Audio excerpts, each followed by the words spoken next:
네, 마이크 켜고 서주세요. 마이크 안녕하세요. 있었어. 네, 오, 이런 것도 좋아요.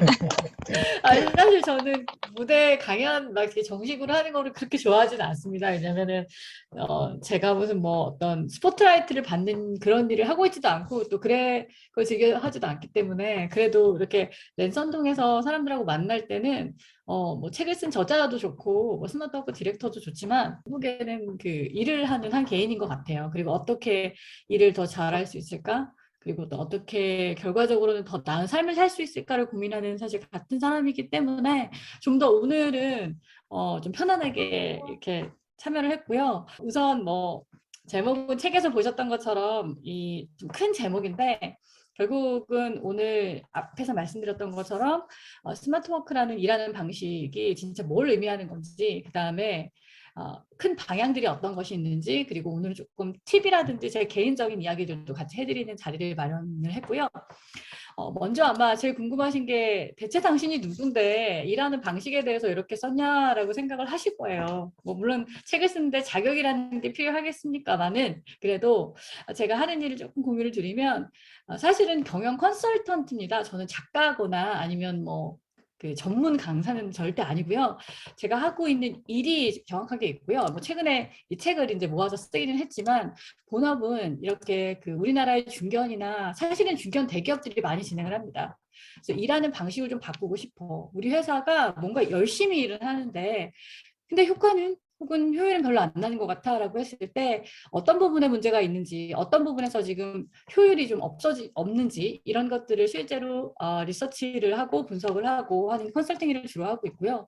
그런 해답을 찾기 위해서는 우리나라의 사례들이나 뭐 방법도 중요하지만 이미 오래전에 그 해외에서 이런 같은 문제의식을 가지고 이걸 해결했던 사람들의 시행착오가 많은 곳으로 가서 실제 어떤 일들이 있었는지 너희는 어떻게 그걸 개선했는지 이런 것들을 물어보기도 합니다. 그리고 뭐 아주 드물기는 하지만 이 1년에 한 번 정도 혹은 2년에 한 번 정도는 이렇게 그런 어떤 좋은 사례들을 가지고 계신 분들을 직접 한국으로 초청해서 스마트 워크 포럼이라든지 아니면은 이런 강연회 같은 것들을 실제 저희가 주최를 하기도 하고요. 최근에는 원래 저희가 이제 유럽에서 먼저 이걸 좀 배워왔거든요. 제가 시작한 게 2010년, 11년이니까. 근데 지금은 한국도 굉장히 많이 발전하고 있는 나라로 알려져 있어서요. 저희가 진행한 좋은 사례들이나 한국의 사례들을 해외에 유럽에 알려주는 역할도 하고 있어요. 저만 하고 있는 건 아니겠지만 그렇게 의뢰가 오더라고요. 그래서 요사진은 가장 최근에 작년 11월에 그 유럽에서 독일인들이 이제 주로 중심이 돼서 열리는 그런 포럼에서 저희 사례를 얘기했던 그런 장면이었습니다. 어쨌든 이런 일들을 하면서 저희가 다 잘하지만은 당연히 않았어요. 시행착오도 되게 많았고 또 점점점 잘해가고 있는데 잘해간다는 건 이제 정말 일하는 방식을 변화시킨다는 건데요. 그런 경험들을 좀 중심으로 해서 오늘 여러분들한테 스마트워크의 의미, 그다음에 일하는 방식 어떻게 크게 바뀌는지, 그다음에 인사이트를 이렇게 좀 공유를 하려고 합니다. 요걸 제가 굳이 왜 장표를 만들어내면요. 사실 이런 강연이나 어떤 뭐 우리가 유튜브를 볼 때도 내가 이 강연에 참여한 이유와 실제로 연사가 말하려는 게 같아야지 이 시간이 의미가 있잖아요. 그래서 이런 거였어? 나 이런 거 들으러 온 거 아닌데라고 하시면은 빨리 나가셔도 괜찮고요. 시간 낭비가 되기 때문에 아니라 맞다고 하시면 잘 오신 건지 한번 더블 체크를 하고 싶었습니다. 그러면은요, 조금 약간 들어가기 전에 저는 스마트 워크가 무엇인가에 대한 얘기를 좀 많이 해요. 이게 우리가 하는 일이 물론 비즈니스적인 일이고 또 제 내용도 그렇지만 어떤 용어를 우리가 얘기를 할 때 그 용어에 대한 서로의 합의가 이루어지지 않으면, 즉 같은 용어를 다른 의미로 쓰게 되면 사실 결과적으로 좋은 얘기를 나눴어도 그 이야기가 실질적인 결과를 못 만들어내는 경우가 많아서 먼저 스마트워크가 진짜 뭔지에 대해서 좀 얘기를 하고 싶은데요. 그러기 위해서는 제가 흥미로운 어떤 자료를 하나 가져왔어요. 여러분, 우리가 일하는 방식이요. 세기마다 달라진다는 사실을 아세요? 그 당연히 저희가 이걸 기억하지 못하겠지만 1800년대 저희가 태어나기 이전에 산업혁명이 처음 생겼을 때는 원래는 우리가 일을 하는 곳이 일터라는 곳이 없었거든요. 각자의 집에서 혹은 근처에서 일을 했는데 이때 산업혁명이 일어나면서 우리가 현장에서 공장으로 이렇게 옮겨가게 됐고요. 그리고 그 이후에 이제 1940년대에 세계 대전이 2차 세계 대전이 일어나면서 여성들이 일터에 참여하는 그 계기가 마련이 됐습니다. 지금은 뭐 너무나 당연한 얘기지만 이것도 굉장히 큰 방식의 변화였고요. 그리고 이제 슬슬 우리의 기억 속에 있는 1990년대에 들어오면서 디지털 혁명이 일어났죠. 막 이메일을 쓰고 컴퓨터로 일을 하고 저는 이때 학교에서 혹은 이제 어떤 분들은 회사에서 처음으로 아마 컴퓨터로 일을 하셨을 텐데 그때 굉장히 빠르게 생산성이 늘어났죠. 그리고 의사결정을 하는 속도도 빨라졌습니다. 그리고 넘어오면 이제 최근에 2020년에 팬데믹 때문에 우리가 정말 전 세계가 이렇게 처음으로 원격으로 근무를 해본 경험이 없을 거예요. 그리고 아주 활발하게 자의반 타의반이었지만 원격 업무 기술이 발전하는 계기가 됐고요. 그리고 이제 2022년 올해를 중심으로 해서는 팬데믹 상황이 뭐 더 나아졌다라고 볼 수는 없지만 이제 거기에 적응을 하게 되면서 하이브리드 워크라고 하는 그러니까 일하는 시간과 공간의 어떤 제약이 사라진 그런 일하는 방식을 앞으로 저희가 이제 많이 경험을 하게 될 건데요. 요 표를 제가 준비한 이유는 일하는 방식이 이렇게 많이 변해왔구나라는 것도 중요하지만 이 시기가 조금 이렇게 좁혀지고 있어요, 점점. 그렇죠? 예전에는 뭐 거의 세기만에 한 번 일어났다면 점점 그 시간이 짧아지고 있는데 그 이유가 혹시 뭔지 아세요? 채팅창이 있으니까 써봐도 괜찮긴 하겠다. 네. 어떤 이유로 이렇게 일하는 방식의 변화가 빠르게 올까? 화성 휴게소에 계신 우리 편호주님은 뷰카라는 것도 알고 계시군요. 이거 궁금하신 분들은 지금 검색 한번 해보세요. 제가 또 알려주면 너무 길어져서. 와, 소희님 맞습니다. 필수님은 오늘 행사의 주최자시기 때문에 인정하지 않고요. 소희님, 김소희님이 맞추셨어요. 맞아요. 기술의 발전 때문에 그렇습니다. 사실 오늘도 태도에 대한 얘기도 많이 하게 될 거고 마음가짐 얘기도 많이 하지만요.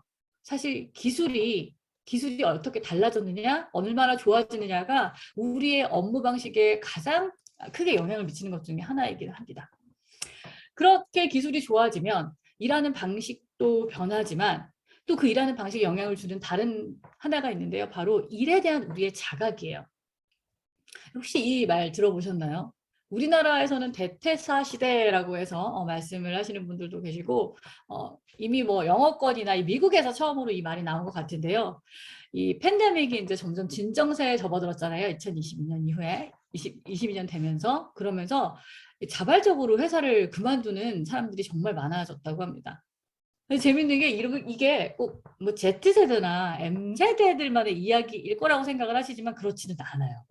전반적으로 일어나고 있는 그 어떤 모습인데 실제로 보면 이건 이제 미국의 경우기는 해요. 하지만 우리가 보통 어떤 공황이라고 불리는 어려운 시기에는 이 퇴사율이거든요.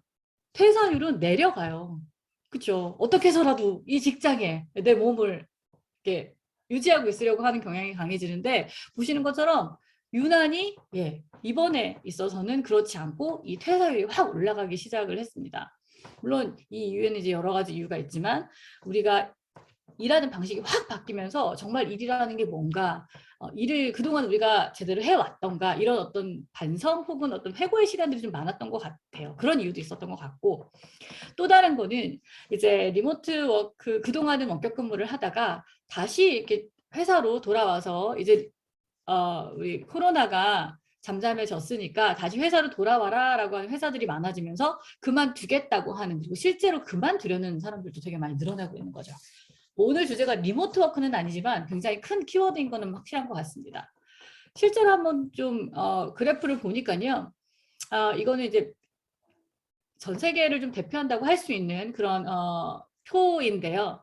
영국에 있는 그리고 영국뿐만이 아니라 사실은 미국과 유럽의 가장 큰 그런 일을 구하는 구직 사이트 중에 하나가 인디드인데 거기서 이 리모트 워크라는 단어가 들어가 있는 포지션 혹은 그런 설명이 들어가 있는 포지션의 수가 정말 굉장히 많이 늘어난 걸 보실 수가 있을 거예요. 그리고 아마 제 생각에는 이건 진짜 시간의 문제지 앞으로는 이 퍼센테이지는 뭐 늘어나는 걸 넘어서 굉장히 높은 수준으로 이렇게 안정화가 될 거라고 생각이 드는데요. 실제로 다른 그 좀 수치들을 보니까 이 코로나 이후에 리모트 워크로 일하는 것과 그 다음에 실제 그 현장에 들어가서 일하는 것에 거의 그 포지션의 어떤 퍼센테이지가 확 바뀐 것도 지금 표에서 보실 수가 있습니다. 아마 여러분들도 이거는 되게 쉽게 경험을 하셨을 것 같아요. 이렇게 일하는 방식이 막 변해오고 특히나 이제 이번 같은 경우에 이렇게 많이 우리가 급격하게 일하는 방식의 변화를 정말 글로벌적으로 전 세계적으로 그리고 또 거의 예외가 없이 경험을 했는데요. 사실 이런 많은 자료들을 제가 여러분들께 먼저 보여드리는 이유는 스마트워크라는 게 뭔가라는 그 얘기를 하고 싶어서 그렇습니다. 어떤 분들한테는 스마트워크가 그냥 단순하게 재택근무하는 걸 의미하기도 하고요. 또 어떤 분들한테는 회의 방식이 바뀌는 거, 또 어떤 분들은 옛날 같은 경우에는 업무 공간이 바뀌는 게 스마트워크다 이렇게 말씀하시기도 하셨는데요. 사실 스마트워크는 근본적으로는요. 이런 일하는 방식의 근본적인 변화, 그러니까 시대가 변하고 있잖아요. 기술이 변하죠. 기술이 변하면 사람들이 할 수 있는 게 달라지기 때문에 인식이 변하고요. 그렇게 되면 일에 대한 정의도 바뀌고 그 다음에 일을 효율적으로 하는 방법도 바뀝니다. 그것처럼 이렇게 시대의 변화에 따라서 우리의 업무 방식을 좀 이 시대에 통하는 방식으로 바꾸자라고 하는 그런 전체적인 변화를 사실은 스마트워크라고 하고요.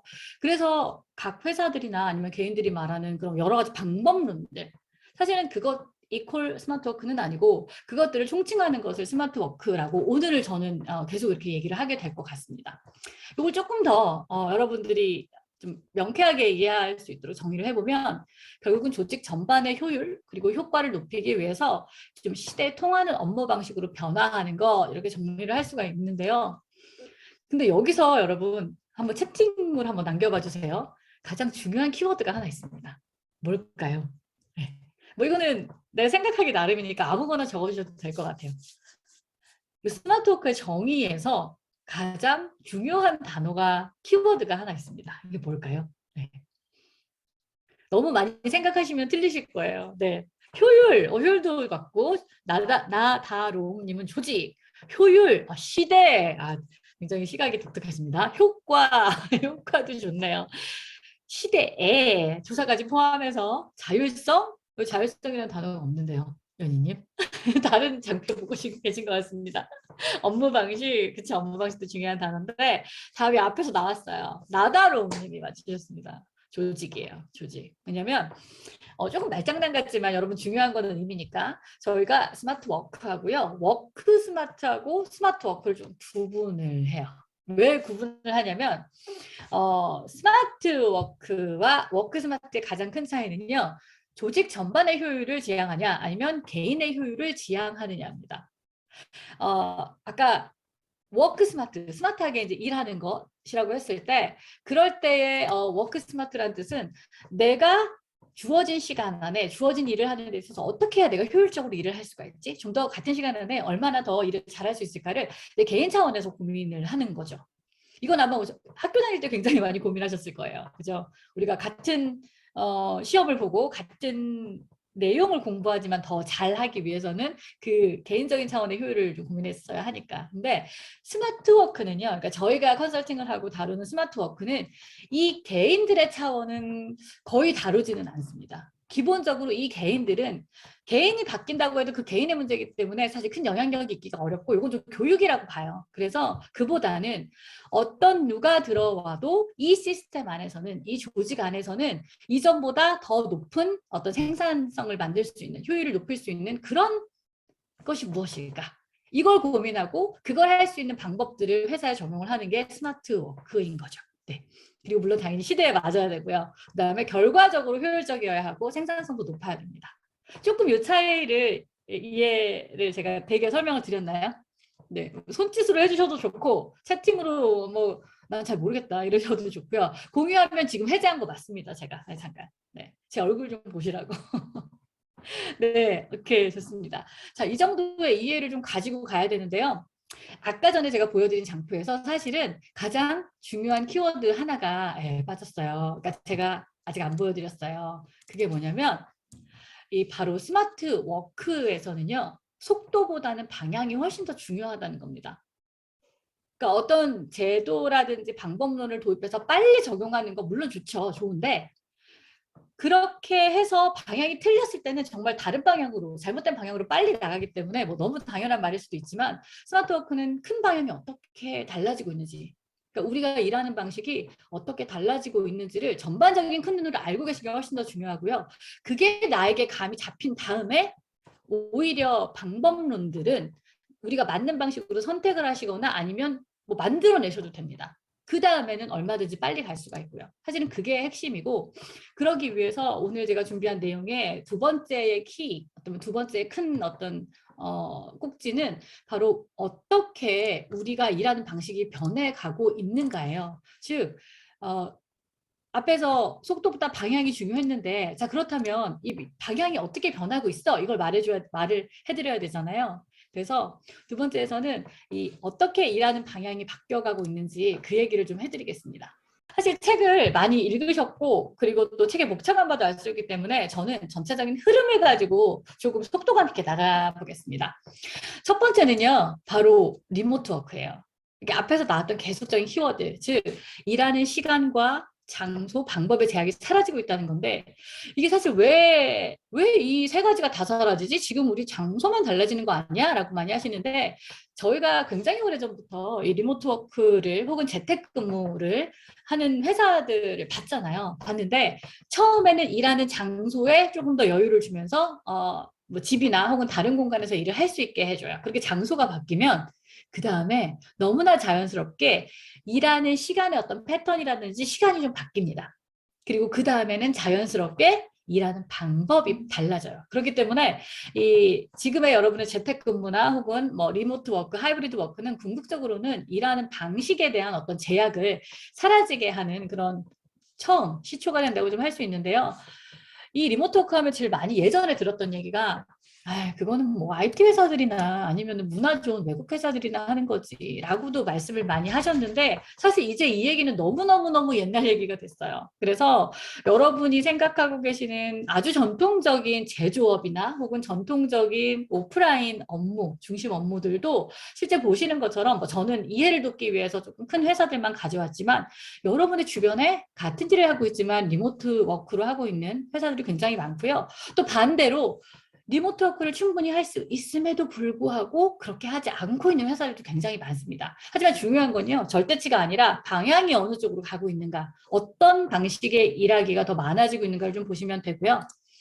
그리고 또 하나는 이런 리모트 워크가 이제 지금 와서, 지금 2022년 접어들면서는 리모트 워크만 해, 아니면 뭐 그냥 출근만 해, 이런 게 아니라 정말 하루도 사무실에 나오지 않는 사람부터 일주일에 5번을 다 사무실에 나오는 사람까지 이렇게 모든 방식이 다 공존하는 그런 방식을 인정하는 하이브리드 워크라고 저희는 말을 합니다. 뭐 플렉스 근무라고도 하고요. 이름이 중요하지는 않아요. 하지만 이런 방식을 모두 다 지원하는 그런 회사들이 많아지고 있다는 거, 이게 중요하고, 한 번 더 강조를 하지만 리모트 워크는 단순하게 재택근무를 허용하는 것이라고 생각하시면 너무나 저희 입장에서 보면 틀린 정의예요. 왜냐면 궁극적으로 그게 본질과 닿아있지는 않거든요. 본질적으로는 사무실, 집 이런 공간의 개념이 아예 사라진, 그래서 일하는 장소의 제약 자체가 사라지고 궁극적으로는 이 개인들이 예전보다 훨씬 더 자율적이고 효율적으로 일할 수 있도록 하게 해주는 그런 업무 환경 자체를 리모트 워크 방식으로 일을 한다, 아니면 리모트 워크로 전환한다라고 할 수 있겠습니다. 요거 조금 제가 개념을 강조를 하고 싶고요.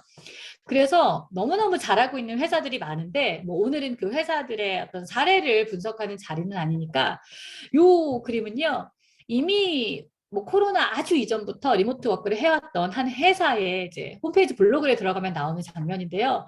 가면은 지금 우리 직원들이 어디에서 일을 하고 있는지가 이렇게 숫자로 나와요. 우리나라에도 몇 분이 계세요.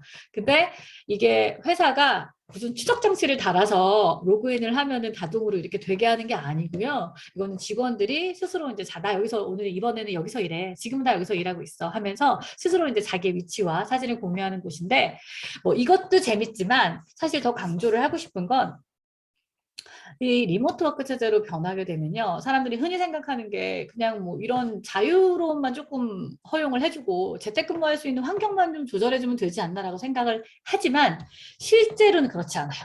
저희가 실제 하고 있는 프로젝트에서도 뭐 그런 단순한 제도를 바꾸는 건 사실 굉장히 쉬운 일이고요. 그게 아니라 일하는 장소가 바뀌게 되면 우리가 그동안 했던 모든 것들, 리크루팅부터 시작해서 업무 스케줄, 평가, 복지 이런 것들까지 사실은 굉장히 다 우리가 얼마나 오프라인 베이스로 그러니까 같은 공간에서 일하는 것을 뭐랄까 전제로 해서 그런 제도들이 만들어졌는지를 딱 느끼게 돼요. 그렇기 때문에 이 기존의 제도들을 사실은 다 리모트 워크 방식으로 다시 레노베이션을 해야만 합니다. 그러지 않으면 굉장히 오히려 그러니까 비효율적인 것들이 일어나고 불평등이 일어나죠. 그렇기 때문에 그걸 해야 되는데, 근데 이걸 사실은 기존의 HR팀이라든지 뭐 전략팀 이런 데 그냥 보통 맡기거든요. 근데 이제 그것도 해보시면 아세요. 아, 이렇게 맡겨서 될 만큼 작은 일이 아니구나. 그렇기 때문에 이 리모트 워크 방식으로 전환을 하는 회사들은 궁극적으로는 CRO라고 해서 치프 리모트 워크 오피서를 둡니다. 그만큼 기존의 오프라인 중심 제도들을 온라인으로 변환하는 일을 전반적으로 다 세팅을 다시 하는 거죠. 네. 그래서 이런 만큼 굉장히 본질적인 업무 방식의 변화라는 걸 조금 말씀드리기 위해서 이 장표를 준비했고요. 뭐 어쩌면 여기 계신 분들 중에 관심이 있으신 분들은 나 앞으로는 CRO가 좀 되고 싶어 라는 어떤 자기의 전문 분야를 새롭게 생각하셔도 될 것 같아요. 네. 그리고 그것만 사라지는 게 아니라 달라지는 게 아니라 우리의 업무 공간에 대한 정의도 바뀌게 돼요. 그러니까 우리가 언제 어디서나 일을 할 수 있는데 굳이 내 책상이 사실 하나하나 다 있게 되면 뭐 공간이 너무 많다면 그래도 되지만 그럴 필요는 없죠. 그렇기 때문에 기존의 온라인, 오프라인의 어떤 오피스를 예전에는 개인이 일할 수 있는 공간, 일하기 위해서 가야 하는 공간이었다면 이제 리모트 워크 방식으로 변하고 나서는 일을 하는데 더 도움이 되기 때문에 가는 공간 혹은 협업을 위해서 가는 공간으로 많이 변화를 합니다. 그리고 내 자리라는 개념이 사실 별로 의미가 없죠. 이제 이 리모트 워크가 많이 확장이 되면 사실은 자기가 일할 수 있는 집에 있는 오피스가 가장 좋은 공간이 될 수가 있거든요. 그래서 그것보다는 자유롭게 좀 협업을 할 수 있는 공간들을 많이 만드는데요. 여기 보시는 이 화면은 여러분 BTS의 소속사 아시죠? 최근에 이제 이름을 바꿨는데 하이브라고 하는 회사에서 레이블링 회사로 크게 확장을 하면서 용산에다가 사옥을 지었는데요. 개인 좌석이 물론 있는 곳도 몇 곳이 있지만 거의 없고 이렇게 벽이 막 움직여요. 움직이면서 네 협업이 필요할 때는 협업을 하고 그다음에 좀 뭐 소그룹으로 나눠서 일을 해야 될 때는 또 소그룹으로 나눠서 일도 할 수 있고 하는 방식으로 어떤 협업의 목적에 맞게 공간을 변화시키는 그런 컨셉을 가지고 사무실을 전반적으로 아주 완전히 새롭게 만들었죠. 뭐 단순히 인테리어가 좋다, 가구가 좋다, 아니면 뭐 의자가 허머밀러다 이런 차원의 문제가 아닌 거죠. 어쨌든 이런 방식의 공간 변화도 있다는 걸 좀 말씀을 드리고 싶고 그게 첫 번째 우리가 생각하는 가장 큰 변화 리모트 워크였습니다. 첫 번째가 사실 가장 중요하고 좀 길고요. 두 번째부터는 좀 간단하게 설명을 드릴게요. 두 번째 변화는 뭐 너무나 잘 아시겠지만 이제 우리는 꼭 오프라인에서 실제 내 몸이 가서 일하지는 않는다. 즉 메타버스라는 사무실로 출근하는 아바타가 생겨나고 있다라는 건데요. 최근에 직방 소식은 너무 많이 들으셨을 거예요. 그 직방에 다니는 직원들은 다 온라인에 있는 가상 공간으로 출근을 해서 일을 하죠. 실제로 저희도 이제 일반인에게 오픈이 돼서 들어가 봤는데 뭐랄까요? 마치 게임을 하고 있는 느낌이었습니다. 그리고 이게 처음에는 낯설어요. 뭐랄까요? 게임도 게임에 한 컨트롤러가 손에 익어야지 게임을 잘하게 되는 것처럼 이건 역시도 처음에는 낯설지만 그게 손에 익고 그러니까 여기에서 일을 하는 게 훨씬 더 편하고 자료 구분 같은 것도 훨씬 잘 되더라고요. 어쨌든 이런 방식의 변화는 뭐 이런 직방 같은 일부 회사가 아니라 전체적인 큰 변화라고 볼 수 있는데요. 가장 크게는 회의실을 이제 저희도 지금 보면 오프라인이 아닌 온라인에서 이렇게 강의를 하고 있잖아요. 저 2018년, 9년만 해도 사실 이런 일들은 거의 없었거든요. 없거나 아니면 이렇게 하면 뭐 무료 이런 식으로 진행을 했었는데 지금은 그렇지 않습니다. 미팅이든 뭐 강의든 워크숍이든 오히려 온라인에서 하는 게 좀 더 압축되고 효과가 많기 때문에 사실 더 비용이 비싼 경우도 있어요. 저희가 하는 경우에는. 그래서 이렇게 미팅 같은 것들을 온라인에서 하는 경우도 많고요. 또 이미 오래전부터 여러분이 잘 알고 계시는 월마트 같은 경우에는 마치 게임처럼 이 3D가 아니라 VR 글래스를 쓰고 정말 현장에서 이렇게 작업을 하는 것처럼 실제로 월마트에서 어떻게 고객들을 응대해야 되고 블랙 프라이데이 같은 경우에 정말 사람이 갑자기 많이 몰려오잖아요. 그럴 때는 어떻게 해야 되는지를 가상 공간에서 실제로 트레이닝을 받고 있습니다. 그래서 이런 부분들은 뭐 이미 우리 곁에 너무 다가온 미래라고 할 수 있고요. 여기도 원래는 영상인데 조금 길어서 제가 사진만 가져왔는데 이 제페토라고 하는 메타버스 플랫폼에다가 실제로 사무실을 만들어서 거기에서만 일을 하고 있는 회사들도 있습니다. 그리고 보시면 이 조사 자체가 사실은 제가 한 뭐 며칠 전에 한 검에도 불구하고 굉장히 많은 곳에서 제가 좀 비킬게요. 네. 공공기관들도 있고, 그 다음에 대기업도 있고, 그다음에 아까 말씀드린 직방도 있고 이렇게 메타버스 공간에서 여러 가지 다양한 활동을 하는 기업들이 이제는 너무 흔해진 것 같습니다. 그리고 저도 지금 여기 없나? 제가 오큘러스 2를 가지고 있는데요. VR 경험할 수 있는 안경인데 이게 들어가서 경험해보지 못하신 분들은 아유 뭐 가상 공간에 뭐 가서 얼마나 진짜겠어 라고 하시겠지만 전혀 그렇지 않습니다. 전혀. 네. 너무나 많은 미래를 볼 수 있는 거기 때문에 저는 이 메타버스랑 관련된 거 정말 기술의 어떤 문제, 그 다음에 얼마나 이 오큘러스를 이제 인수한 이 메타, 그러니까 페이스북의 새로운 사명이죠. 메타가 얼마나 이걸 빨리 적용하느냐에 달려있다라고 봅니다. 이 부분도 우리가 좀 준비해야 되는 부분이 있는 것 같습니다. 두 번째 키워드는 메타버스였고요. 세 번째는 애자일 워킹입니다. 애자일 워킹. 애자일 뜻은 다 아시니까 여쭤보진 않을게요. 빠르게, 민첩하게 이런 뜻인데요. 우리가 일을 하는 방식에 있어서도요. 이게 애자일이 그냥 무조건 빠르면 좋다라는 게 사실은 아니거든요. 업무 방식의 차이인데 이 애자일 워킹이 베이스가 되고 있다. 왜냐하면 시장과 고객이 너무 빠르게 변하는데 거기에 쫓아가려면 거기에 맞춰서 우리가 뭐 서비스들 제품들을 만들어내려면 이제는 다 계획해서 컨펌 받고 뭐 대표님이나 팀장님이 오케이 하면 내보내면 너무 늦거나 혹은 그렇게 컨펌하셔도 맞지 않거든요, 시장에. 그렇기 때문에 애자일 방식으로 일을 한다라는 건데요. 애자일 방식을 소개한 건 사실은 최근에 자세하게 그 마시멜로 게임에 대한 부분이 있어요. 그래서 그거 한번 찾아보시면 되고 마시멜로 게임이라는 걸 통해서 조금 애자일 방식이라는 것의 어떤 맛 혹은 그것이 의미하는 바를 느끼실 수 있을 텐데 제가 결론만 말씀을 드리면요.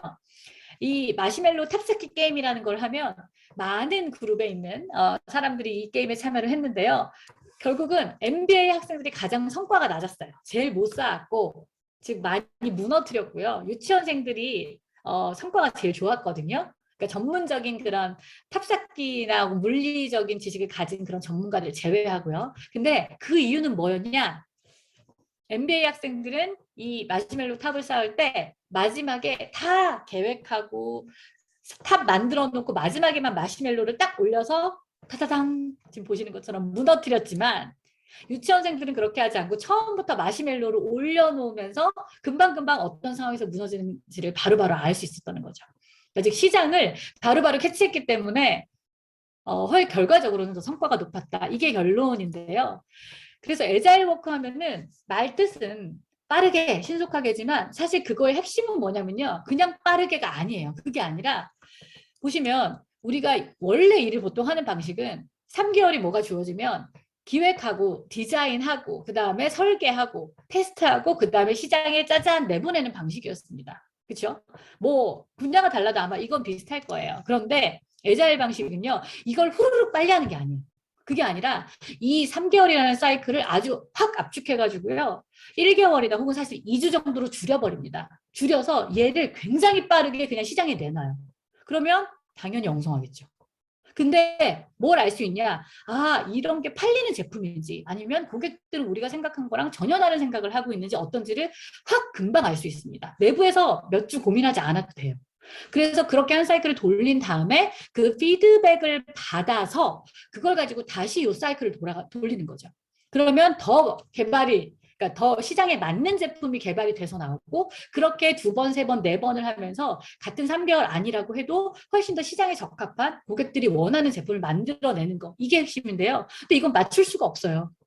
그러니까 아무리 경력이 많은 사람이 시장이 이럴 거야 라고 해서 말한다고 해서 되는 그 정도의 속도로 지금 시장이 변하고 있지 않기 때문에 그래서 이 애자의 방식은 궁극적으로는 한 사람의 리더가 이렇게 뭐 좌지우지하거나 결정할 수 있는 일이 아니라는 거죠. 이거를 조금 재미있게 비유를 한다면 이런 방식입니다. 만약에 예전 방식으로 차를 만든다면요. 우리는 설계를 아주 멋지게 해가지고 차 바퀴 하나 만들고 2개 만들고 그다음에 그 바퀴가 달리는 본체 만들고 그다음에 마지막 장식을 하겠죠. 하지만 애자일 방식은 그렇게 하는 게 아니고요. 먼저 차라는 기본적인 속성, 달린다, 이동수단이다 이런 부분들만을 싹 뽑아서 아주 허접한 혹은 아주 애자일한 그러니까 최소로 기능할 수 있는 어떤 단위로 만들어요. 그 다음에 시장에 내놓고 그 다음에 사람들의 반응이 있잖아요. 사실은 그게 가장 중요한 인포메이션이거든요. 그래서 그 반응을 반영한 더 나은 제품, 더 나은 제품을 만들면서 궁극적으로는 더 시장에 맞는 제품을 만드는 거. 이게 핵심입니다. 저희도요, 일을 할 때 사실 이렇게 애자일하게 하기 위해서 저희는 제조업은 아니지만 만약에 이런 강의를 한다라고 했을 때 예전에는 막 완벽하게 꾸며서 거의 학기 강연하기 마지막 전날 이렇게 막 보여드리고 이랬다면 지금은 그러지 않고요. 정말 러프하게 개요만 짜서 한 이틀 만에 보여드려요. 그리고 이런 거는 저희랑 방향이 완전히 다른데요. 아니면 이 부분은 너무 좋은데요. 이런 피드백 금방 오거든요. 그러면 그렇군요. 이 부분 완전 빼. 이 부분은 좀 넣어. 그런 다음에 거기를 조금 더 디벨롭을 해요. 그러면 또 피드백이 오죠. 그렇게 계속해 가면서 같은 시간 안에 훨씬 더 이 계신 분들이 그러니까 청자들에게 맞는 강의를 준비를 할 수가 있습니다. 제가 강의를 예를 들은 건 이제 하는 일은 다 다르기 때문에 조금 더 강의가 이해하기가 쉬우실 것 같아서 준비를 했고요. 비슷한 예 중에 하나로요. 유튜브를 요즘에 만들 때도요. 예전에 유튜브를 시작하신 분들은 정말 하나를 만들기 위해서 카메라도 너무 좋고 막 스태프들도 너무 좋고 뭐 또 이걸 기획하는 작가들도 막 비싼 작가분들 이렇게 해서 정말 멋진 거를 뭐 한 6개월 만에 하나 만들어내고 조회수를 기다리고 이랬어요. 근데 그래 봤더니 어떠냐? 자꾸 망하는 거예요. 분석도 엄청 했는데. 왜냐면 이 분야가 되게 빠르거든요. 그래서 지금은 이렇게 하지 않고요. 보시는 것처럼 처음에 여러 가지 형태의 굉장히 좀 화질은 좋지 않을 수 있어요. 그리고 좀 허접할 수는 있어요. 하지만 다른 방식을 많이 만듭니다. 만들어서 딱 뿌려보면 반응이 오는 영상이 있거든요. 그러면 그런 영상들의 비슷한 어떤 모듈이나 비슷한 형식으로 다른 걸 계속 디벨롭해서 만드는 거죠. 이렇게 하지 않으면 사실 발전이 없어요. 그리고 굉장히 많은 돈과 시간을 쓰게 되겠죠. 그래서 이 사이트 같은 경우에도 처음에는 조회수가 많이 안 나왔는데 여러 가지 다양한 방식을 풀어보면서 뭘 알게 됐냐? 이 유튜버가 자기의 얼굴이 나오는 영상이 훨씬 더 조회수가 좋다는 걸 알게 되고 그 금방 알게 됐어요. 그런 다음에 그 다음부터는 자신이 실제로 등장을 해서 자기가 직접 설명하는 방식으로 이전에 어떤 컨텐츠들을 좀 많이 바꿨고요. 나중에는 오히려 자기의 얼굴이 나와서 설명하는 게 주가 되고 나머지가 부수적으로 이제 지금 저처럼 제가 주가 되고 나머지 그 자료 화면들이 배경으로 깔리는 그런 방식으로 많이 바뀌었습니다. 이걸 한번 관심 있으신 분들은 찾아보셔도 재미있을 것 같아요. 어쨌든 이런 애자일 방식은 개념만 정확하게 알면 우리가 적용을 하기 쉽다는 걸 좀 말씀드리고 싶었던 거고 요 마지막 사례도 있는데요. 요거는 뭐냐면 예전에 제가 회사를 다녔을 때만 해도요. 저는 이제 첫 회사가 지금은 카카오죠. 다음 커뮤니케이션이었습니다. 근데 그때 어떤 프로모션이라든지 아니면 어떤 웹사이트를 기획을 하면은 뭐가 좋을지를 내부적으로 막 엄청 검토를 하느라 시간을 많이 썼거든요. 근데 지금 그러지 않고요. 뭐 크게 2개 나오고 3가지 안정도를 가지고 실제로 고객들한테 그걸 뿌립니다. 뿌려보고 더 많은 클릭을 하는 거, 더 많은 우리가 원하는 반응이 있는 것이 수치로 나오잖아요. 그러면 그걸 가지고 직접 그냥 선택을 하죠. 이게 훨씬 더 빠르고 정확하기 때문에. 사실 이게 바로 이 애자일 방식의 핵심입니다. 자, 뭐 설명은 재밌게 잘 들으셨는데 정리를 해야죠. 마지막 세 번째의 큰 일하는 방식의 변화 방향은 바로 애자일 방식으로 일을 한다는 것, 이것만 기억을 하면 되겠습니다. 자, 이제 마지막인데요. 일하는 방식이 바뀌어도 사실 이게 변하지 않으면 의미 없는 게 뭐냐면 바로 리더에 대한 부분이에요. 저희가 앞에서 이렇게 얘기들을 막 하면 많은 중간 관리자들이 그러면 리더는 할 일이 없어지는 건가요? 이렇게 말들을 하시기도 하고 또 그럼 리더는 뭘 해야 되냐라고 하시는데 사실 이 리더의 역할이 중요합니다. 근데 예전처럼 하시면 그 역할은 지금은 좀 의미가 없어지고요. 왜냐하면 중간에서 뭐 커뮤니케이션을 연결한다던가 취합을 한다던가 하는 것은 지금 리더나 사람이 아니라 우리가 여러분 많이 사용하고 계신 여러 가지 협업 툴들이 훨씬 더 정확하고 빠르고 저렴하게 잘합니다. 왜 거기에서 경쟁을 해요?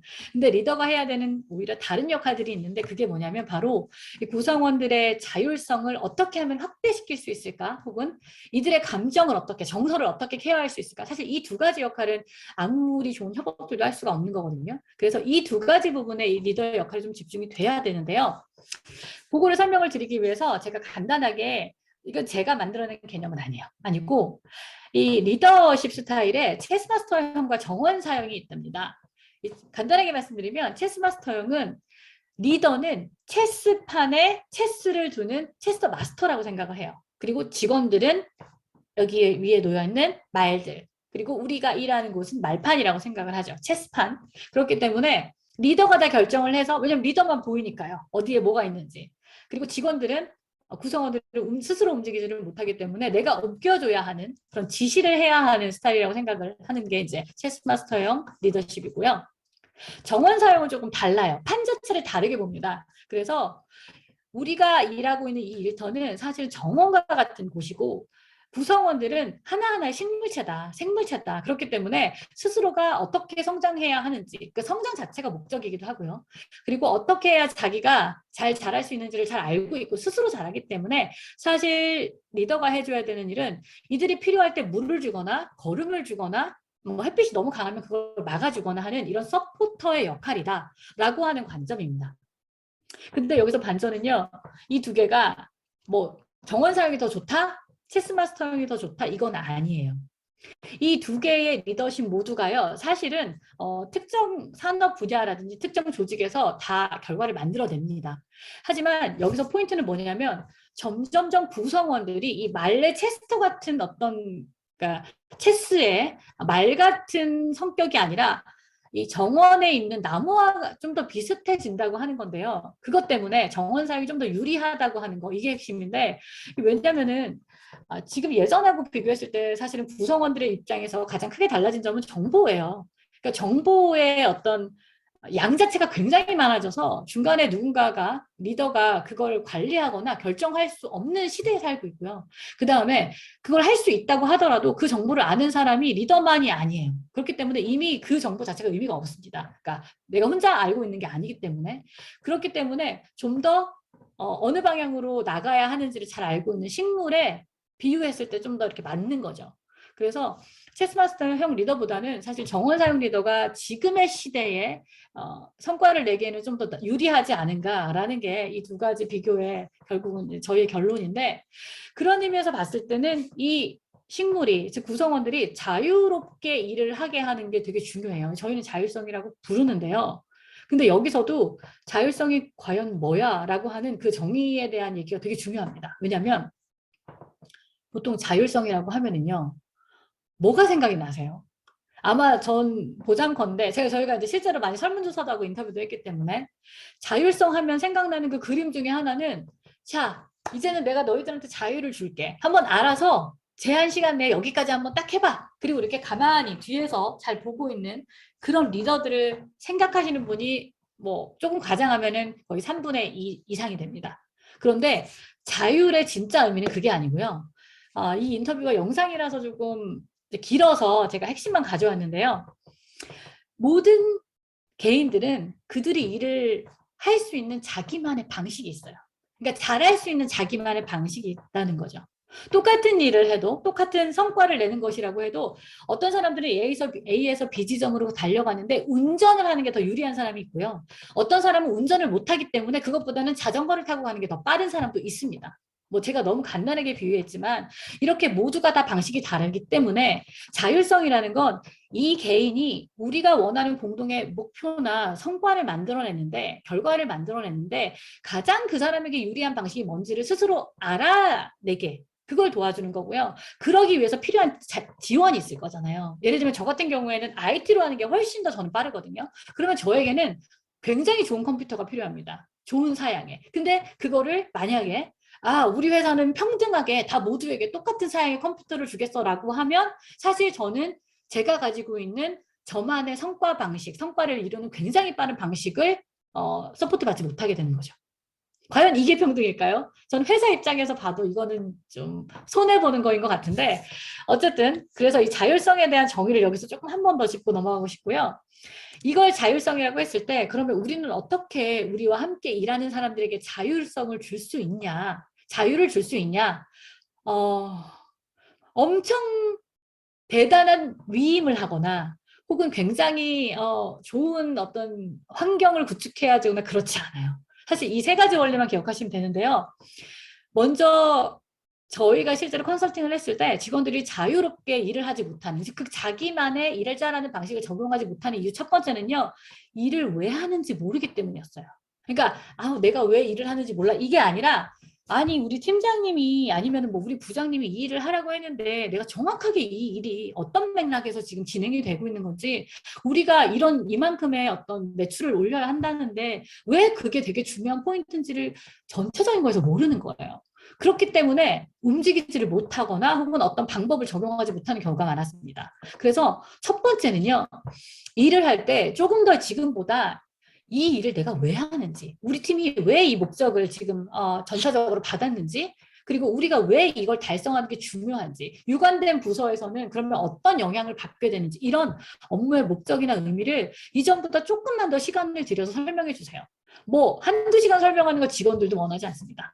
그냥 한 10분 정도만, 왜냐면 저희가 조사를 해보니까 이걸 설명을 전혀 안 하는 팀이 과반수를 넘어가요. 네, 회사마다 물론 다르지만 그렇기 때문에 업무의 목적과 의미를 먼저 알려주는 거. 내비게이션 찾아갈 때 내 방식대로 잘 가려면 먼저 목적지가 어딘지를 알아야 되잖아요. 그 목적과 의미를 명확하게 알려주고요. 그 다음에는 보통은 방법을 선택할 때 이렇게 해라고 지시를 하시는데요. 반대입니다. 목적은 알려주고 방법은 선택을 하게 하세요. 어떻게 갔으면 좋겠어? 이걸 이루는데 우리가 할 수 있는 게 뭘까? 어떤 것이 필요할까? 이렇게 물어보십시오. 그런 다음에 당연히 결정 같이 하잖아요. 그 결정하게 된 방법이 있을 거 아니에요? 그때 이제 직접 실행을 하는 단계에 있어서는 아무래도 우리 구성원들이 다 실무에서 그 일들을 하기 때문에 그때는 옆에서 정말 그 실행을 최선을 다해서 지원을 하는 겁니다. 내가 이전에 경험했던 지식을 알려줄 수도 있고 아니면 이 구성원들이 하지 못하는 어떤 서포트를 회사에서 얻어낼 수도 있고요. 결과적으로는 옆에서 뭐 이건 A야, 이건 B야, 이건 잘했어, 못했어 그게 아니라 우리가 원하는 대로 가려면 요 방향으로 가면 좀 멀 것 같은데 내가 일로 가봤더니 여기는 좀 자갈이 많더라고. 이런 식으로 정보를 주시고 그 다음에 회사의 서포트를 이끌어내는 것. 사실은 그것만 하셔도 구성원들은 자기 방식을 잘 찾습니다.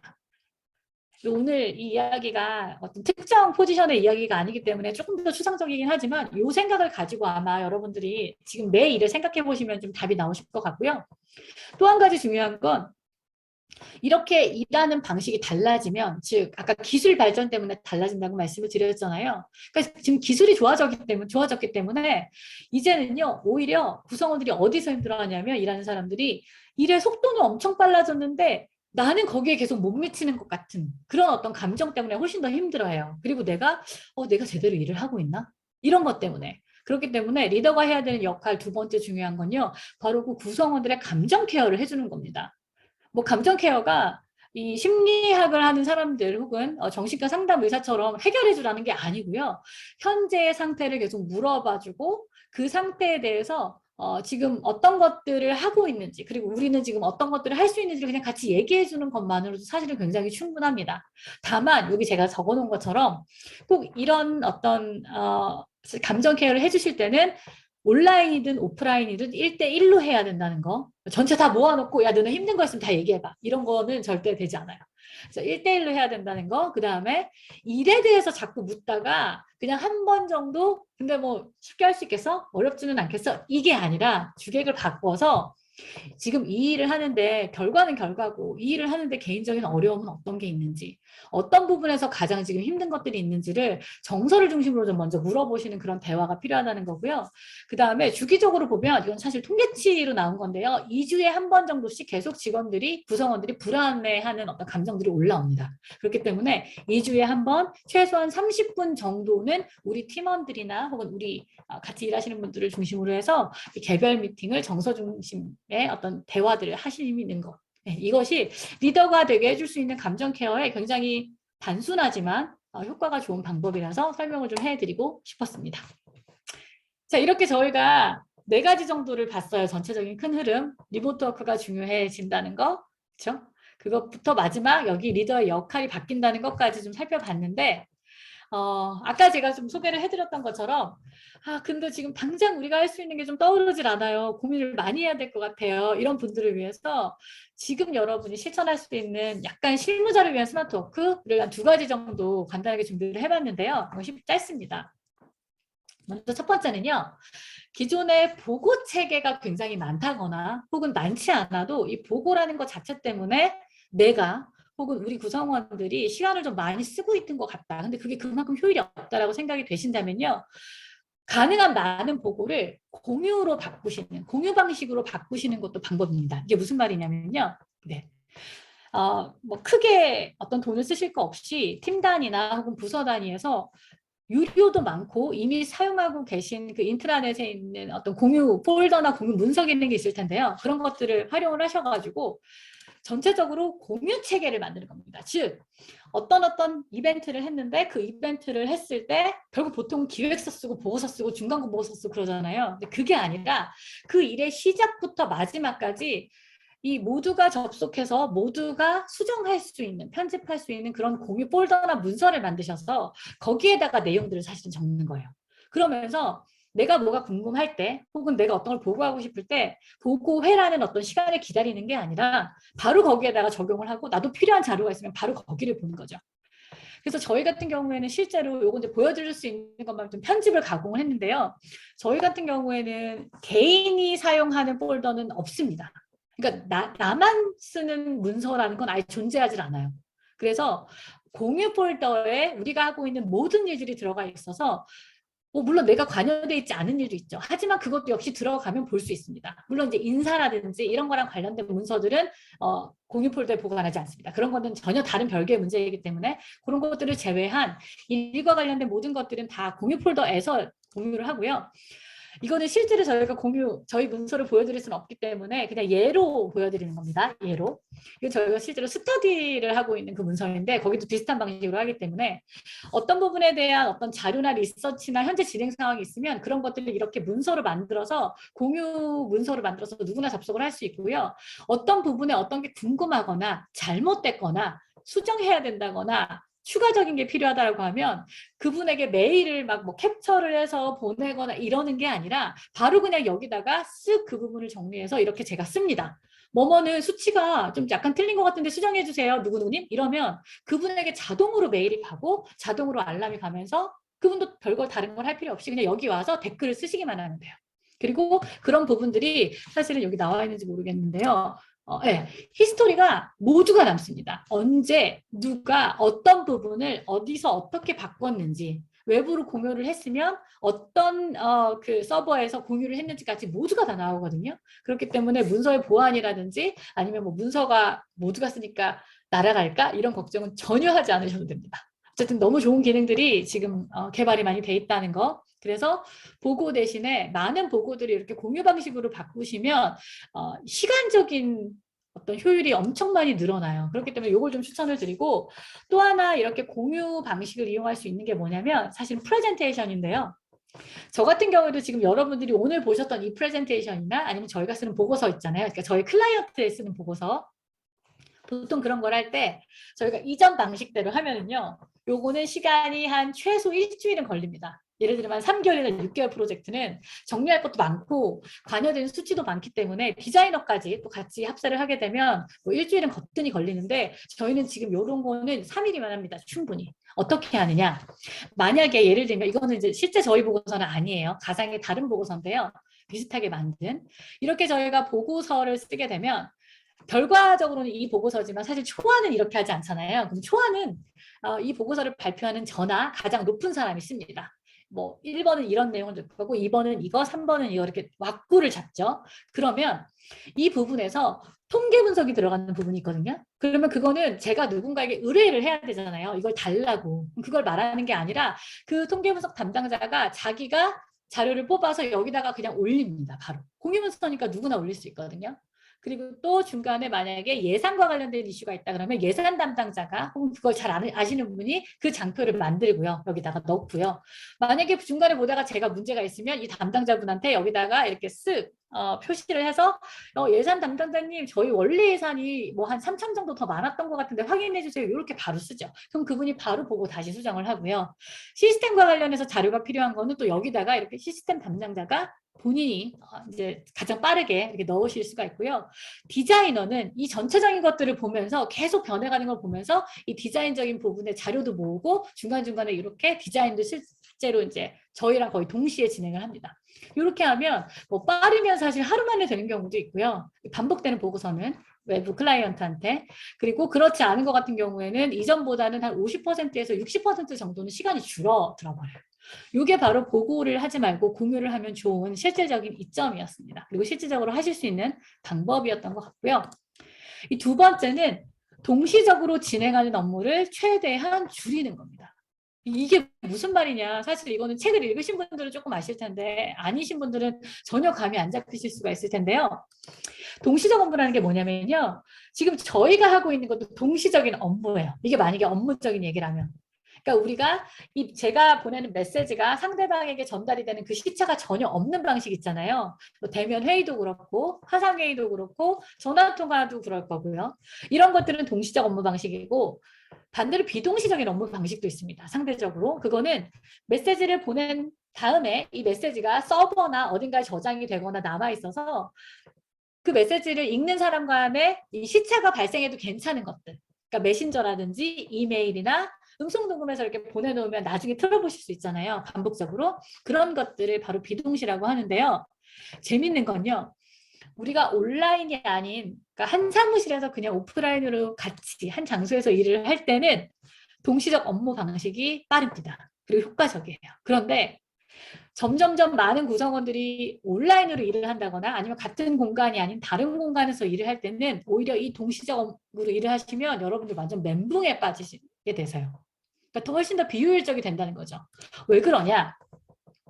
우리가 보통 비동시적인 업무 방식을 써야 하는 게 이제 하이브리드 워크를 하는 경우, 즉 우리가 그 사무실에서 일하는 사람들도 있지만 사무실 밖에서 일하는 사람들이 있거나 혹은 재택근무나 뭐 다른 나라에서 일하는 사람들이 있는 경우에 그런 게 섞여 있는 거를 하이브리드 워크 방식이라고 하는데 그럴 때 동시적인 업무 방식을 하면은요. 사람들이 너무너무 바빠지면서 제대로 하는 일은 없는 상황이 됩니다. 이게 무슨 말이냐면요. 보통 우리가 오프라인에서 일을 하면 내가 굳이 노력을 하지 않아도요. 내가 커뮤니케이션을 하는 사람들의 수가 조절이 돼요. 예를 들면 제가 만약에 이렇게 사무실에서 일을 하다가 이런 회의를 들어갔어요. 회의를 들어가면 내 자리에 제가 없기 때문에 누군가가 와서 거기다가 말을 걸지 못하죠. 제가 없으니까. 그리고 내가 내 책상에서 누군가와 대화를 하고 있거나 뭔가 일을 하고 있으면 옆에 있는 사람이 바로 나에게 메시지를 보내지 않고 좀 기다리겠죠. 그러니까 이런 식으로 우리가 사무실에서 일을 할 때는 나와 커뮤니케이션을 하는 사람들의 수가 자동적으로 조절이 되거든요. 근데 온라인으로 일을 하게 되면 그게 보이지 않기 때문에 이 사람에게 필요한 일이 있을 때 계속 메시지를 던지게 돼요. 메일을 계속 보내게 되죠. 그런데 우리에게는 어떤 습성이 남아있냐? 우리가 오프라인에서 일하던 습성이 남아있어서 가능하면 이 응답을 막 빨리 해주고 싶은 거예요. 해줘야만 될 것 같고. 그러다 보니까 메시지가 오면 오는 족족 답을 써주고 메일이 오면 빨리빨리 막 처리를 소위 말해서 합니다. 근데 그러다 보니까 메시지는 많아지는데 네, 이게 불완전한 채로 정보가 정리되지 않은 채로 응답만 한다거나 동시에 여러 메시지를 다 막 왔다 갔다 하니까 오히려 집중을 하지 못하고 일은 정리가 되지 않은 채로 계속 진행되는 일이 막 여러 개가 쌓여있는 상태가 되는 거죠. 그러면 당연히 커뮤니케이션은 많아지지만 실질적으로 되어 있는 일이나 혹은 완성된 일은 없는 상태가 됩니다. 사실 맞아요. 멀티가 잘 안 된다고 하셨는데 이 멀티태스킹은요. 우리가 뭐 개인이 가지고 있는 능력 약간의 그 차이가 있기는 하지만 기본적으로 동시적 업무 방식으로 계속 이렇게 우리가 온라인에서 일을 할 때 동시적인 업무 방식으로 자꾸 응답을 빨리 하시거나 바로 응답해 주려고 하시면 그 사람이 아무리 멀티가 유능해도요. 결과적으로는 수많은 메시지와 수많은 메일에 쌓여서 제대로 되는 일 없이 뭐랄까 하루가 끝나는 일이 되게 허다해집니다. 당연히 전체적으로 집중력도 낮아지고 생산성도 내려가게 되죠. 이걸 모른 채로 보통 회사들이 그냥 리모트 워크를 하기 때문에 뭔가 굉장히 바쁜데 한 일이 없어요라는, 그 다음에 오히려 집에서 출퇴근 시간이 없어지는데도 과로를 하게 되거나 아니면 그 뭐라 그러죠? 그 워커홀릭은 아닌데도 번아웃이 오는 경우가 굉장히 빨라요. 보통 2주 만에 옵니다. 저희의 그 컨설팅 결과에 의하면. 그래서 오히려 하이브리드 워크를 할 때는 동시적 업무를 줄이는 게 중요하고요. 어떻게 줄이냐면 우리가 보통 빨리 응답을 해주려고 하는 것들, 이메일, 메신저, 전화 이런 것들은 기본적으로 우리가 세팅을 이거는 즉시 응답을 해주지 않는 것이 우리 팀의 룰이다. 혹은 우리 부서의 룰이다라고 이렇게 좀 세팅을 하시면서 뭐 이메일 같은 경우에는 하루 아니면 메신저 같은 경우에는 뭐 1시간이든 혹은 회사에 따라서 3시간이든 이렇게 어떤 제한을 두기는 하더라도 동시적으로 답하는 걸 기대하지 않게 해주는 어떤 그런 좀 기본적인 세팅을 해줘야 돼요. 그리고 가능하면 정말 동시적으로 될 수밖에 없는 전화라든지 화상회의 같은 건 최소화하는 게 굉장히 중요합니다. 이렇게 해야만 원격으로 일을 그리고 리모트 워크를 할 수가 있기 때문에 그렇고요. 요걸 좀 적용하는 방법 중에 하나가 요건데요. 바로 보통 우리가 일을 하다가 보면은 뭐 기획회의라든지 혹은 어떤 일을 하기 위해서 아이디어 회의 같은 걸 하잖아요. 그때 보통은 다 모여. 그래서 이제 다 같이 지금 저희가 있는 것처럼 이렇게 다 같이 하는데 이렇게 하게 되면 생각보다 결과가 잘 안 나와요. 그리고 하던 일 멈추고 해야 되기 때문에 효율도 낮고. 그래서 그게 아니라 동시와 비동시를 섞어서 하는 건데요. 우선 첫 번째는 주제를 게시판이라든지 메일이라든지 아니면 인트라넷에 공유를 해서 이 주제에 대해서 각자 뭐 2개나 3개 이런 아이디어를 댓글 같은 걸로 달게 합니다. 메신저로 주게 해도 괜찮아요. 이런 시간들은 대신에 뭐 하루, 작게는 하루 혹은 2, 3일을 주는 거죠. 그런 다음에 그 내용들을 보다 보면 의견이 비슷한 것들이 있잖아요. 생각이 비슷한 혹은 기획의 어떤 방향이 비슷한 그런 사람들끼리 그룹을 만들어서 그들끼리 화상회의를 합니다. 이게 약간 반동시적으로 하는 거죠. 그런 다음에 거기에서 논의가 깊어질 거 아니에요. 그 한 각각의 주제에 대해서. 그러면 그 다음에 그렇게 깊이 있게 논의된 주제를 가지고 그때는 이제 모두가 모여가지고 딱 안건별로 혹은 아이디어별로 깊이 있게 발표도 하고 피드백도 받고 하는 거죠. 이렇게 진행을 하게 되면 기존에 그냥 한 번에 무조건 모여서 진행을 하던 것보다 훨씬 더 같은 시간 대비 효과도 높고요. 아이디어도 다양하게 나옵니다. 왜냐하면 생각을 하면서 미리 앞에서 말씀드렸던 것처럼 아이디어를 미리 공유를 했기 때문에 그리고 그 각각에 대한 리뷰도 좋아지면서 심도가 있고 또 통찰이 있는 그런 어떤 결과들이 나오게 되죠. 이 부분은 조금 설명이 제가 사실 솔직히 더 필요하다고 생각을 하는데 오늘 그 짧은 시간에 다 말씀드릴 수는 없고 이런 방식으로 좀 기존의 업무들을 약간 비동시적으로 만드는 활동을 해보시면 아마 이게 또 여러분들의 많은 시간과 어떤 리소스를 아껴주지 않을까 생각이 됩니다. 마지막 장표인데요. 마지막에서 두 번째인데 이렇게 일하는 방식이 막 변하면요. 회사들이 진짜 엄청 피곤해해요. 구성원들 다 피곤하고 그 변화를 주도했던 사람들마저도 되게 피곤해합니다. 왜냐하면 모든 게요. 해왔던 대로 하는 게 가장 편하거든요. 하지만 우리가 A라는 곳을 가야 되는데 B라는 곳에 가는 버스를 타서는 안 되잖아요. 그게 아무리 빠르더라도. 그렇기 때문에 시대가 변한다는 건 사실은 우리의 선택의 문제는 저는 아닌 것 같아요. 그 시대에 맞게 일하는 방식을 변화시키는 건 아주 거스를 수 없는 큰 흐름인 것 같고요. 이런 어떤 변화가 조금 힘들기는 하지만 그 안에서 변화를 얼마나 내가 주도적으로 해나가느냐가 결국은 내가 그 안에서 얼마나 성장할 수 있느냐를 가르는 것 같아요. 그리고 정말 중요한 거 한 가지는 저희가 진짜 소위 말해서 일자라는 이제 일잘러라고 보통 부르시는 저희는 하이 퍼포머라고 부르는데 그 하이 퍼포머들을 인터뷰를 해보면 공통적으로 나오는 게 제가 가고 싶은 회사는 결국 내가 성장할 수 있는 회사입니다가 꼭 들어가 있습니다. 앞에서 말씀드린 이런 방식은요. 단순하게 시대에 맞게 조직 전체의 효율을 높이는 것을 넘어서서 그 안에 있는 개인들이 성장할 수 있는 업무 환경을 만들어주는 거거든요. 그런 환경이 되어야 사실 이 인재들이 몰리게 되고 그들이 모여야 또 다 성과를 내게 되고 이런 어떤 선순환이 일어나는 것 같아요. 그런 면에서도 이 일하는 방식의 변화는 좀 진지하게 고민해 볼 필요가 있는 것 같고요. 제가 가장 좋아하는 말이기도 하고 정말 이렇게 뭐랄까 가슴에 좀 와닿는 말이기도 한데 우리의 업무가 과거의 방식에 최적화가 되어 있으면 여러분이 만드는 어떤 서비스나 혹은 어떤 뭐 제품도 저는 미래의 고객, 현재 고객들을 매료시킬 수 없다고 생각을 합니다. 저도 이런 제가 하는 일에서 정말 끊임없이 계속 시도하고 변화하고 하거든요. 근데 이게 제가 성격이 그래서가 아니라 그렇게 하지 않으면 제가 원하는 현재와 미래 고객을 잡을 수 없기 때문에 그런 것 같아요. 그래서 그런 면에서 여러분들도 지금 일하고 계신 그런 환경이 과연 과거에 최적화되어 있는 곳인지 아니면 미래에 최적화되어 있는 곳인지를 좀 생각을 해보신다면 어떨까라는 생각으로 마지막 장표를 이걸로 준비를 해봤습니다. 생각한 것보다 좀 많이 길어졌지만 사실 이렇게 시간을 내주신 분들한테 제가 하나하나 얘기를 해드리고 싶지는 않았어요. 그래서 좀 준비를 했는데 네, 지루하셨더라도 그런 면에서 좀 예쁘게 봐주셨으면 좋겠습니다. 저희가 이제 계속해서 사실은 1년에 코로나 전부터 계속 리모트 워크라는 게 코로나 때문에 되게 앞당겨진 건지 없던 게 온 게 전혀 아니에요, 사실. 그래서 계속 저희는 그 부분에 대해서 준비를 하고 있고, 이제 코로나 덕분에 굉장히 빨리 앞당겨져서 그 부분에 대한 준비를 더 적극적으로 하고 있는데요. 그러다 보니까 계속해서 리모트 워크라는 걸 이제 1년에 뭐 최소 한 번, 아니면 적어도 최소 한 번에서 두 번 정도는 이제 하는 방식으로 실제 실천을 하고 있어요. 그리고 처음에는 저희끼리만 갔었고 그 다음에는 뭐 저희랑 같이 하는 파트너 회사랑 같이 가기도 하고 이러는데 그 부분에 대한 것들을 그냥 잠깐 좀 보여드리려고 합니다. 그러니까 실제로 이렇게들 하는구나. 환상이 아니라 실질적인 얘기들을 드리기 위해서.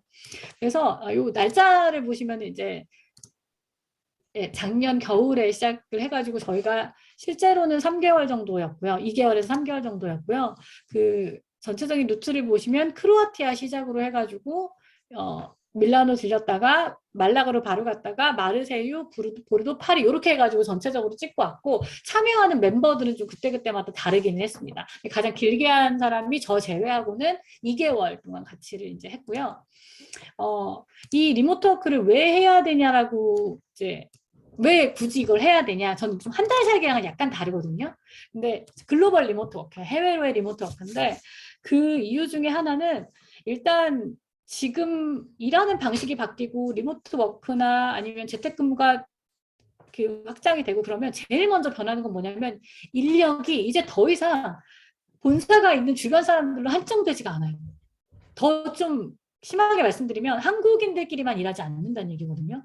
굉장히 이게 커질 거기 때문에 이건 이제 경제적인 이유도 있죠. 비용적인 이유도 있고 그렇기 때문에 내가 기본적으로 글로벌적인 감각이라든지 어떤 역량을 갖춰야만 앞으로 계속 일을 할 수가 있는데 그런 면에서 봤을 때 리모트 워크를 하게 되면 굳이 노력하지 않으셔도 자연적으로 굉장히 여러 가지 그 돌아가는 방식이라든지 어떤 얘기들을 들을 수 있기 때문에 내 기본적인 어떤 글로벌 감각이 좀 늘어나는 부분들이 있고요. 실제로 여러분들이 만나는 사람들도 달라지는 부분도 있습니다. 영어를 조금만 하신다면 아주 거창하게 하지 않아도 저 같은 경우에는 좀 겨울에 한국이 너무 춥고 그래서 사실 가는 이유가 개인적으로는 있었어요. 그래서 그것도 잠깐 넣어보긴 했는데 겨울을 좀 피하고 여름을 피하기 위해서. 근데 업무적으로 본다면 그런 챌린지한 부분이 제일 큰 것 같고 또 하나는 개인적인 측면에서 여러분이 리모트 워크라는 걸 경험을 해보면 어떤 식으로든 해보면 내가 환경이 달라지니까 삶 자체가 달라지는 걸 경험할 수 있거든요. 우리가 한국에서 아무리 다르게 살려고 노력을 하셔도 그 퍼센테이지가 뭐 대충 수치로 얘기한다면 100에 그러니까 바뀌는 정도가 5% 10%가 넘어가기가 쉽지 않아요. 환경이 주는 그 힘이 엄청나기 때문에. 근데 리모트 워크를 하게 되면 내가 일하는 환경이 달라지기 때문에 자연적으로 일하는 어떤 뭐 일을 포함해서 삶의 방식이 달라지는데 저 같은 경우에는 사실 개인적으로 저는 케이팝을 굉장히 좋아합니다. 그냥 좋아해요. 나이 일과 상관없이. 그런데 제가 밀라노에 갔을 때는 여기가 댄스로 유명한 뭐 그런 도시다 보니까 너무나 자연스럽게 제 여가 시간에 이런 것들을 즐기면서 살 수도 있었고 춤추는 걸 되게 좋아해서 그걸 수도 있었고 프랑스에 갔을 때는 저 같은 경우에는 사실은 제 남편이 프랑스인이기 때문에 프랑스어를 공부를 되게 하려고 노력을 많이 했어요, 한국에서. 근데 정말 안 됩니다. 잘 쓰지 않기 때문에. 영어는 많이 쓰지만. 그런데 실제로 프랑스에서 저희가 마르세유에서 한 달 있었거든요. 거기에 그렇게 있다 보니까 마르세유하고 이제 프랑스 다른 데 포함해서 한 달 있었는데 있다 보니까 프랑스어 실력이 확 늘었어요. 정말 많이. 그러니까 뭐 만약에 영어를 늘리고 싶다고 한다면 굳이 우리가 이제는 연수나 이런 것까지는 안 하더라도 그 환경에서 일을 해보는 것만으로도 굉장히 좀 다르게 지내실 수가 있고, 그 다음에 또 하나는 건강들 되게 많이 생각하시고 뭐 운동해야 된다라고 하시지만 저는 이번에 알게 된 게, 아, 내가 운동을 그전에는 운동해야 돼 하면서 굉장히 막 견디고 막 끈기 있게 매일매일 헬스장 가고 쉬어 이런 것만 생각했거든요. 그래서 뭔가 견뎌야 하는 것이었는데 이 말라가라는 곳은 뭐 장소가 중요하지 않습니다. 근데 여기에 갔을 때는 매주는 아니지만 거의 이틀에 한 번꼴로 이렇게 저희가 머무는 그 지역 바로 앞에서 사람들이 모여서 1시간 동안 어떤 스트레칭과 운동들을 하는데 이게 환경이 너무 좋으니까요. 이 바닷가잖아요. 바닷가고 이게 생활하는 곳이거든요. 그렇기 때문에 뭐 휴양지가 아니라 그러다 보니까 정말 저도 모르게 운동을 너무나 쉽게 할 수가 있어서 이때 가장 많이 먹었지만 가장 몸이 좋아졌던 것 같아요. 그런 방식의 어떤 다른 이전과는 다른 삶을 좀 살 수 있다는 게 되게 좋았던 것 같고, 보시면은 어르신들도 되게 많고 해서 뭐 저는 여기서 지금 때 한국 다시 와서는 또 잘 안 되더라고요. 아, 이게 좀 달랐던 것 같아요. 그리고 마르세유라는 곳은 또 여러분들이 많이 다른 이미지로 알고 계시지만 실제로 저희가 가서 보니까 코워킹 스페이스가 굉장히 많고요. 이런 그 킥보드라든지 아니면은 공유 자전거 이런 우리가 대한 이동수단이라고 하나요? 그런 것들이 굉장히 잘 발달이 돼 있습니다. 그리고 지역 그 차원에서도 이런 이동수단들을 잘 탈 수 있도록 길이 되게 잘 닦여져 있고요. 그래서 그러니까 계획적으로 이렇게 만든 것 같아요. 그래서 이곳에서는 저도 차를 몰지 않고 거의 킥보드 타고 다녔던 것 같거든요. 그래서 이런 방식의 좀 이전과는 다른 삶, 그리고 자연과 함께 있으면서 내가 일뿐만이 아니라, 왜냐하면 궁극적으로 우리가 일을 왜 합니까? 결국 행복해지기 위한 거고 내 존재에 대한 어떤 그 핵심을 찾기 위한 거잖아요. 근데 그런 의미에서 이 자연이 있는 곳에 있다 보니까 저는 그런 부분에서 매일 아침 정말 일찍 일어나서 제 일에 대해서 생각해보고, 뭐 저는 독실한 기독교 신자나 이런 신자는 아니지만 그냥 아침에 해 뜨는 걸 보면서 내가 무엇을 위해서 살아야 되는지, 내 인생에서 중요한 게 뭔지 이런 것들을 생각해 볼 수 있는 기회가 그냥 너무나 자연스럽게 주어졌던 것 같아요. 그리고 제가 오늘은 핵심이 아니니까 밝히진 않겠지만 돈 여러분이 생각하는 것만큼 많이 들지 않았거든요. 전혀.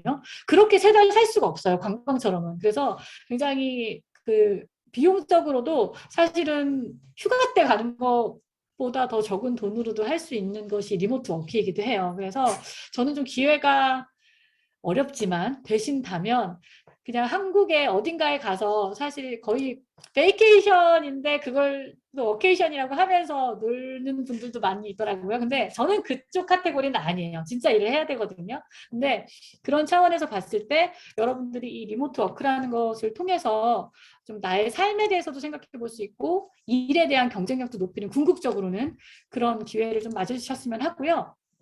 또 한 가지 제가 준비한 게, 이렇게 이제 가고 싶어. 내가 가고 싶은데, 근데 뭐 미국의 뉴욕, 프랑스의 파리, 뭐 아니면 일본의 도쿄 말고 나는 아는 데가 없어 라고 하시는 분들이 어디를 가야 될지 모르겠다. 그리고 집은 어떻게 구해야 될지 모르겠다 라고 하신다면 제가 팁을 진짜 간단하게 드리면요. 첫 번째는요.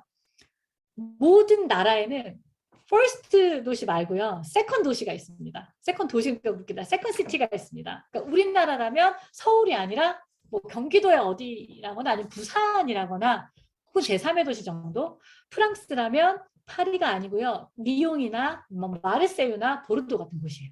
그다음에 네덜란드라면 암스테르담이 아니라 로테르담. 저는 그 제2의 도시를 추천을 하는데요. 제가 지금 자꾸 유럽 말씀드리는 이유는 저는 유럽을 잘 알지만 또 다른 데는 몰라서 유럽이 더 좋다는 건 아니고요. 근데 왜 제2의 도시냐면 이 제2의 도시들이 실제로 살기에는 굉장히 경제적이고 돈이 많이 들지 않고 그러면서도 인프라가 되게 잘 발달이 되어 있습니다. 그래서 한 달이든 두 달이든 내가 리모트 워크를 하기 위해서는 진짜 살기 좋은 곳을 가야 되거든요. 그리고 돈이 많이 들면 할 수가 없어요. 그렇기 때문에 그런 의미에서는 이제 약간 세컨이나 third 정도에 해당하는 그런 도시들을 검색해서 가시면 훨씬 더 좋을 거라는 거 좀 말씀을 드리고 싶고요. 또 하나는 이제 집을 구하실 때 뭐 에어비앤비라든지 아니면 다른 여러 사이트에서 구하실 텐데 관광을 갈 때는요, 관광이나 휴가를 가실 때는 가장 중요한 건 침실이 중요하고 주변에 지하철이 있는 게 중요하잖아요. 뭐 아니면은 버스가. 근데 리모트 워크를 하실 때는 거실이 훨씬 더 중요합니다. 왜냐면 상당히 많은 시간을 거실에서 일을 하면서 보내거든요. 그래서 침실보다는 거실의 사진을 훨씬 더 잘 보셔야 돼요. 이게 잘 와닿으실지는 모르겠지만 저희는 많은 시행착오를 통해서 얻은 약간 인사이트이기 때문에 좀 공유를 드리고 싶었고요. 그리고 가능하다면 자연이 꼭 있는 곳으로 가십시오. 아티피셜한 그런 인공적인 자연 말고요. 아주 큰 공원이 있거나 아니면 저희처럼 저희는 좀 허름하지만 바닷가가 있는 곳에 실제로 한 달 정도 있었거든요. 혹은 뭐 산이 있는 곳도 좋고 해를 볼 수 있는 곳도 좋고 조금 자연이 많은 곳으로 가셨을 때 같은 시간이라도 일뿐만 아니라 삶에 대해서 얻어오실 수 있는 그런 많은 기회가 될 것 같습니다. 이것도 마지막 말을 준비했는데 진짜 글로벌리 리모트 워크를 좀 해보신다면 아시겠지만 결국은 리모트 워크는 단순히 내가 사무실 밖에서 일하는 게 아니라 내 삶을 다르게 사는 방법을 연습하는 거라는 생각이 들어요. 그래서 이 리모트 워크를 통해서 여러분들이 가지고 계신 그 어떤 호라이즌이라고 하면 뭐라 해야 될까? 어떤 시선, 시각, 관점 이런 것들을 좀 넓히실 수 있는 아주 큰 계기를 저는 만들어 줄 거라고 확신합니다. 그런 의미에서 제가 짧게 그냥 사진하고 좀 공유를 드려봤습니다. 저는 사실 오늘 이 시간이에요. 뭐 제가 책을 벌어서 먹고 사는 사람은 정말 아니기 때문에 너무 감사하죠. 책을 읽어주시는 감사하지만 그 책을 보고 저의 팬이 되실 필요도 없고요. 또 그 책이 뭐 바이블이라고 쓰기는 했지만 그게 모두의 바이블이 될 수는 없어요, 사실. 하지만 제가 이 책을 쓰면서 제안을 많이 받았었지만 많이 안 썼습니다. 왜냐하면 이거 정말 시간을 많이 쓰게 되더라고요. 근데 이 코로나 오기 전에 쓰겠다고 이제 결심을 했던 이유 중에 하나는 뭐였냐면 제가 10년 전에 일하는 방식을 바꿔야겠다고 생각을 하고, 그러니까 그 전에는 삶을 바꿔야겠다고 생각을 했고, 그러면서 일하는 방식을 바꿔야겠다고 생각했을 때, 저는 제 주변에 저를 도와줄 수 있는, 이끌어줄 수 있는 사람이 국내에 아무도 없었어요. 그래서 상당히 많이 외로운 길을 오랫동안 걸었습니다. 근데 저는 분명히 그런 분들이 있을 거라고 생각이 들더라고요. 우리나라에. 그래서 그런 분들에게 그냥 하나, 당신이 지금 원하는 그런 방식이 실제로 가능하고요. 그리고 제가 아무것도 없는데도 한번 가봤어요. 그러니까 혹시나 도움이 필요하면 연락을 하시고 아니면 간 사람 있으니까 그 길이 있다고 생각하고 걸어오십시오라는 그런 메시지를 좀 전하고 싶었던 것 같아요. 근데 그런 의미에서 오늘 이 샘모람에 함께 해주신 분들도 물론 되게 우연히 오셔가지고 그냥 뭐 그 기대 없이 들어오신 분들도 계시겠지만 여러분들이 삶을 바꾸고 싶고 그래서 일하고 싶은 방식을 바꾸고 싶은데 조금 막연하시거나 그렇다면 제가 답을 드리는 게 아니고요. 아마 저와 이야기를 나누는 과정 속에서 스스로 답을 찾으시게 될 거예요. 제가 그랬던 것처럼. 그래서 그런 부분에서 필수님도 계시고 그다음에 저도 있고 누군가 좀 도와줄 사람이 메시지 보내면 대답해 줄 사람이 있다는 거 잊지 마시고 여러분들의 삶을 살아계신 동안에는 꼭 행복하게 만드시는 그런 일하기 방법을 찾으셨으면 좋겠습니다. 진짜 그랬으면 좋겠습니다.